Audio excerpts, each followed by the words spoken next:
इंतज़ार कर रहा हूँ उसका। जिस दिन आ गई 14 अगस्त तो मैं 14 अगस्त को निकलूँगा। मैं 48 में आया था पाकिस्तान और जब से मैं इंतज़ार में हूँ आज़ादी के।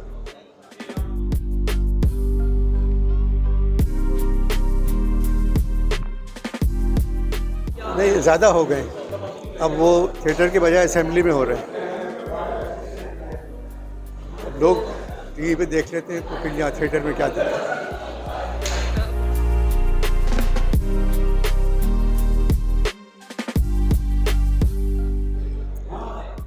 इस फ़ोन से मैं कुछ नहीं कर सकता। मेरे 11 अकाउंट हैं, अब मुझे नहीं पता। बेटा, आप जब आप खुद देख रहे हैं तो मुझसे क्यों पूछ रहे हैं? नहीं, आप जिस नज़र से देख रहे हो कि वो मैं शक्लें नहीं देखना चाहता।